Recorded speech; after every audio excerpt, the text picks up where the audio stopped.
Musicians of Bremen. So, go ahead, get comfortable, and let's get started.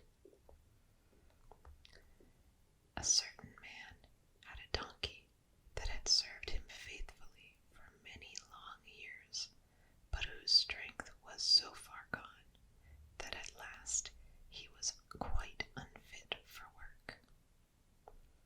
So his master began to consider how much he could make of the donkey's skin, but the beast, perceiving that no good wind was blowing, ran away along the road to Bremen. There, he thought, I can become a town musician. When he had run some ways, he found a hound laying by the roadside, yawning like one who is very tired. "What are you yawning for now, big fellow?" asked the donkey. "Ah," replied the hound, "because every day I grow older and weaker. I cannot go any more to the hunt, and my master has taken to ignoring me. So I have left the farm, and now I do not know how to earn my bread." "Well, do you know," said the donkey, "I am going to Bremen to be a town musician there. Suppose you would go with me and take a share in the music. I will play on a lute, and you shall beat the kettle drum." The dog was satisfied, and so off they set. Presently they came to a cat sitting in the middle of the path, with a face like 3 rainy days. "Now then, old puss, what has crossed you?" asked the donkey. "How can one be merry when one's neck has been pinched like mine?" answered the cat. "Because I am growing old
and soon thought he saw a little spark in the distance. So, calling his companions, he said they were not far from a house, for he saw a light. The donkey said, "If it is so, we had better get up and go farther, for the pasturage here is very bad." And the dog continued, "Yes, indeed, and perhaps a couple of bones with some meat on them would be very acceptable."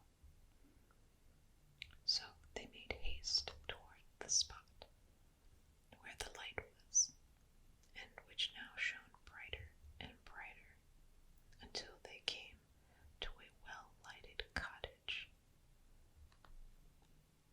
This cottage was occupied by robbers. However, the donkey went to the window to peep in. "What is it that you see?" asked the rooster. "What do I see?" replied the donkey. "A table laid out with savory meats and drinks, and several people sitting around enjoying themselves." "Well, that would be just the right sort of thing for us," said the rooster. "Yes, yes, I wish we were there," replied the donkey. Then the animals took counsel together as to how they could enter the cottage. "Perhaps," said the cat, "if we were to sing, the people inside will hear it, and will invite us in to share of their bounty." "Yes, that is a very excellent idea," replied the donkey. So the donkey placed his 4 hooves on the window ledge. The dog climbed onto his back. The cat climbed upon the dog, and lastly the rooster flew up and perched on the cat's head. When all of this was accomplished, they commenced performing their music. The donkey brayed, the dog barked, the cat mewed, and the rooster crowed, and they made such a tremendous noise and so loud that the panes of the window would shatter. Terrified by these unearthly sounds, the robbers get up, thinking nothing less than some awful spirit had come, and fled off into the forest. So the 4 companions, confused, but having seen the door was open, immediately sat down at the table and quickly ate up all that was left, as if they had been starving.